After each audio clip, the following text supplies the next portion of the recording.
Hello दोस्तों, आज के इस वीडियो में हम फेडरल बैंक के सेल्फी सेविंग्स अकाउंट्स के बारे में बिल्कुल डिटेल्स में बात करने वाले हैं कि अगर आप फेडरल बैंक में सेल्फी सेविंग्स अकाउंट्स ओपन करने के लिए जाते हो तो यहाँ पर अकाउंट ओपन करने के लिए क्या एलिजिबिलिटी क्राइटेरिया होनी चाहिए और भाई यहाँ पर आपको सेविंग्स अकाउंट्स के ऊपर कौन कौन सा बेनिफिट्स देखने को मिलता है और कौन कौन सा आपको हिडन चार्जेस देना पड़ता है।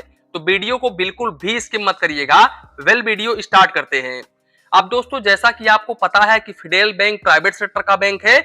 इसके अलावा भाई ये बैंक DICGC से इंश्योर होता है, यानी कि यहाँ पर आपका 5 लाख रुपए तक का अमाउंट बिल्कुल सुरक्षित होता है। सबसे अच्छी बात यह है कि यहाँ पर आपको मोबाइल बैंकिंग और इंटरनेट बैंकिंग का भी फैसिलिटीज देखने को मिल जाता है। और यहाँ पर भाई इनका मोबाइल बैंकिंग एप्लीकेशन मैं काफी सालों से यूज कर रहा हूँ और भाई इनका मोबाइल बैंकिंग एप्लीकेशन मुझे काफी अच्छा लगता है।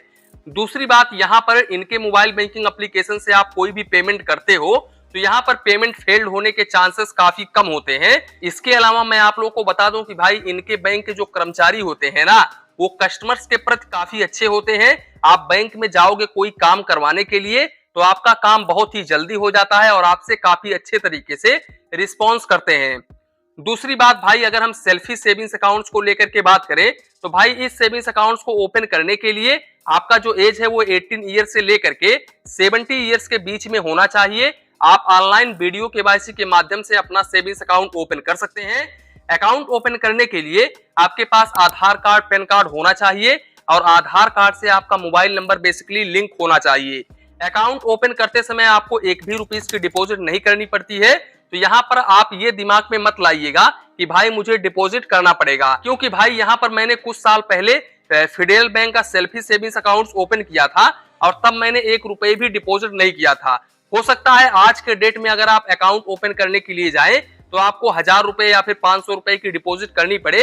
वैसे जहां तक मुझे लगता है वहां तक डिपॉजिट नहीं होना चाहिए। दूसरी बात भाई, जब आप अकाउंट ओपन कर लेते हो तो वेलकम किट में यहाँ पर आपको सिर्फ ATM कार्ड देखने को मिलता है। अगर आपको पासबुक चाहिए तो अगर आप ब्रांच में जाते हो पासबुक लेने के लिए ना, तो वहां पर भी इनके कर्मचारी बोलेंगे कि भाई पासबुक लेकर के आप क्या करोगे, पासबुक में आपका ट्रांजैक्शन डिटेल्स ही रहता है, सब कुछ आप ऑनलाइन देख सकते हो। यानी कि कुल मिलाकर के वो टालने की कोशिश करेंगे कि आपको पासबुक ना देना पड़े, लेकिन अगर आप उनसे रिक्वेस्ट करोगे तो आपको पासबुक देखने को मिल जाएगा।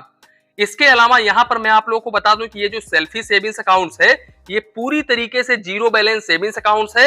यहाँ पर आपको कोई भी मिनिमम बैलेंस मेंटेन करके नहीं चलना पड़ता है और ना ही तो आपको मिनिमम बैलेंस के ऊपर चार्जेस देना पड़ता है। साथ ही साथ यहाँ पर आपको चेकबुक बिल्कुल भी फ्री ऑफ कॉस्ट में देखने को नहीं मिलता है। यहाँ पर अगर आप चेकबुक लेते हो तो आपको 5 रुपए प्लस GST पर पेज के हिसाब से चार्जेस देना पड़ता है।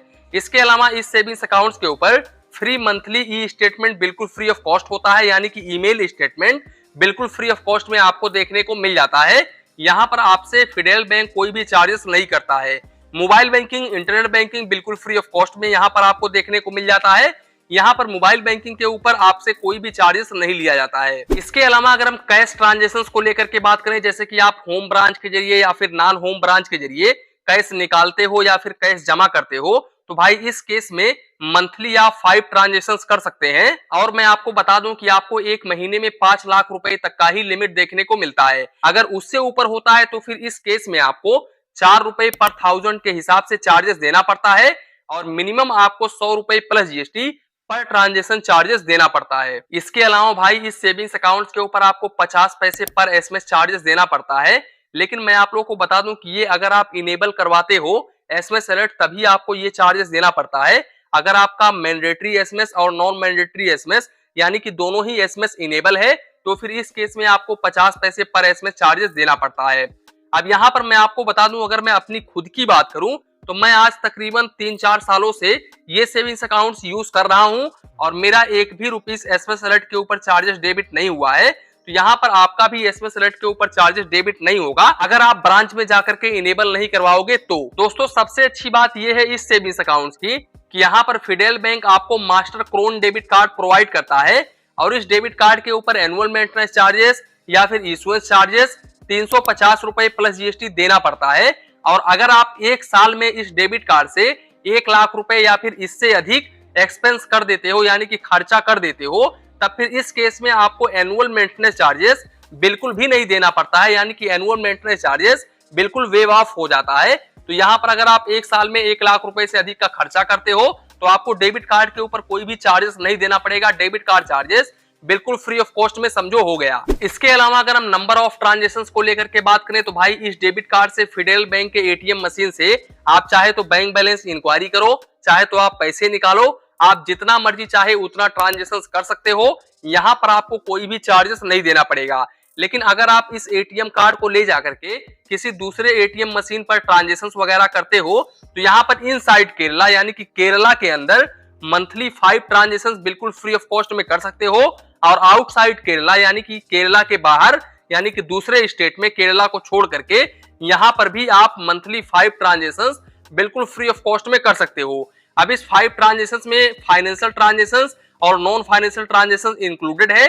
अब अगर आप इस ट्रांजेक्शंस को क्रॉस करते हो यानी कि ये नंबर ऑफ ट्रांजेक्शंस को क्रॉस कर देते हो तो फिर इस केस में फाइनेंशियल ट्रांजेक्शंस के ऊपर 23 रुपए प्लस जीएसटी और नॉन फाइनेंशियल ट्रांजेक्शंस के ऊपर 12 रुपए plus GST per transaction charges देना पड़ता है। इसके अलावा भाई अगर आप इस एटीएम कार्ड से किसी भी एटीएम मशीन पर जाते हो पैसे निकालने के लिए और उस वक्त आपके अकाउंट में बैलेंस ना होने की वजह से आपका जो ट्रांजेक्शन है वो डिक्लाइंड हो जाता है, तो फिर इस केस में पर डिक्लाइन ट्रांजेक्शन के ऊपर आपको 25 रुपए प्लस जीएसटी चार्जेस देना पड़ता है। सबसे अच्छी बात यह है कि इस मास्टर क्रोन डेबिट कार्ड से आप पर डे 50,000 रुपए निकाल सकते हो। साथ ही साथ मैं आप लोगों को बता दूं कि यहाँ पर आपको रिवार्ड पॉइंट भी वगैरह देखने को मिल जाता है, डिस्काउंट वगैरह, स्पेशल डिस्काउंट वगैरह देखने को मिल जाता है अगर आप इस डेबिट कार्ड से शॉपिंग वगैरह करते हो तो। यहाँ पर इस डेबिट कार्ड से शॉपिंग वगैरह करते हो तो यहाँ पर 200 स्पेंड के ऊपर 1 रिवार्ड पॉइंट देखने को मिल जाता है, और इस रिवार्ड पॉइंट को इनके मोबाइल बैंकिंग एप्लीकेशंस के जरिए रिडीम कर सकते हैं। सबसे अच्छी बात यह है कि यहाँ पर इस सेविंग्स अकाउंट्स के ऊपर एनईएफटी आरटीजीएस अगर आप ऑनलाइन करते हो तो ये बिल्कुल फ्री ऑफ कॉस्ट होता है, यहाँ पर आपको कोई भी चार्जेस नहीं देना पड़ता है। इसके अलावा दोस्तों मैं आप लोगों को बता दूं कि ये वीडियो ओनली एजुकेशन पर्पस बनाया गया है, तो यहाँ पर कुल मिलाकर के यही था वीडियो। आशा करता हूँ federal bank selfie savings accounts के रिलेटेड जो भी आप लोगों के मन में कंफ्यूजन होगा, डाउट होगा, वो बिल्कुल भी इस वीडियो में क्लियर हो गया होगा। तो इसी के साथ में वीडियो समाप्त करते हैं। वीडियो पसंद आया हो तो प्लीज वीडियो को एक लाइक करिए और अपने चैनल फाइनेंस बैंकिंग को सब्सक्राइब करिए। मन में कुछ डाउट हो, कंफ्यूजन हो तो प्लीज कमेंट करिए। धन्यवाद, मिलते हैं नेक्स्ट वीडियो में।